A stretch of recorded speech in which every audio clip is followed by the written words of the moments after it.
नमस्कार, माझ्या YouTube चॅनलमध्ये तुम्हा सर्वांचं मनपूर्वक स्वागत आहे। आज आपण अशी रेसिपी बनवणार आहे ज्याच्यामुळे आपल्या तोंडाची चव वाढणार आहे, आपल्या जेवणाला चव येणार आहे। आणि समजा भाजीला घरामध्ये काहीच नाही, अशा वेळी तुम्ही अगदी कमीत कमी साहित्यात करू शकाल अशी ही रेसिपी आहे आणि झटपट होणारी ही रेसिपी आहे। तुम्ही नक्की ट्राय करून बघा।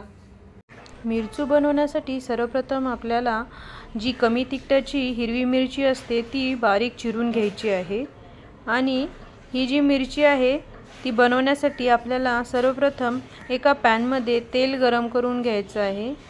तेल चांगलं गरम झालेलं दिसलं की आपल्याला त्यामध्ये थोडीशी मोहरी आणि थोडेसे जिरे टाकायचे आहेत। जिरे मोहरी तडतडले की आपल्याला जी बारीक चिरून घेतलेली मिरची आहे ती या तेलामध्ये घालायची आहे आणि ही मिरची आपल्याला तेलामध्ये चांगली परतून घ्यायची आहे।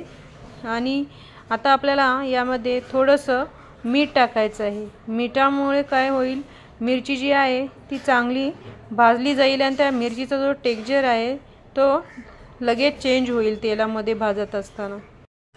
अशा रीतीने मीठ टाकून आपल्याला मिरची चांगली रंग चेंज होऊपर्यंत आणि त्या मिरचीचं जे टेक्स्चर आहे ते चेंज होऊपर्यंत मिरची मिठामध्ये चांगली तेलात भाजून घ्यायची आहे।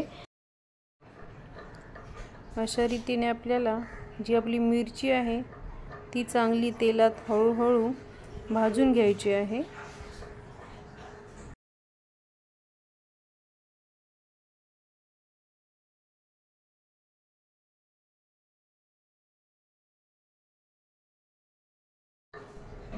आता आपल्याला या मिरचूमध्ये थोडासा हिंग टाकायचा आहे।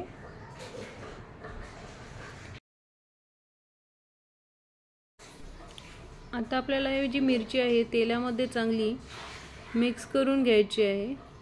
आणि आता आपल्याला या मिरचीमध्ये थोडीशी हळद टाकायची आहे।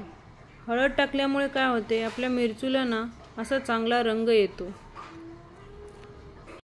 आता आपल्याला या मिरचीमध्ये थोडंसं तीळ आणि शेंगदाणे जे असतात ते भाजून घ्यायचे आहेत आणि त्यांचं कूट घालायचं आहे। तीळ शेंगदाण्याचे कूट घातल्यानंतर आपल्याला ते मिरचीमध्ये चांगले मिक्स करून घ्यायचं आहे आणि तेलामध्ये मिरची जो आहे तो चांगला परतून घ्यायचा आहे। आपल्याला हवं तर आपण यामध्ये जिरेपूड, धनेपूड आणि लसूण ठेचून सुद्धा घालू शकतो। आता आपल्याला मिरचीमध्ये थोडासा लिंबू पिळून घ्यायचा आहे।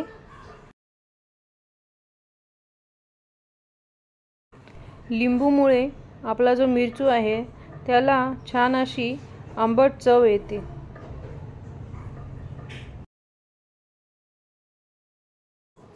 असा हा आपल्या जेवणाची चव वाढवणारा, आपल्या तोंडाला चव देणारा मिरचू तयार आहे। तुम्हीही नक्की करून पहा। रेसिपी आवडल्यास लाईक शेअर करा आणि चॅनलला सबस्क्राईब करा।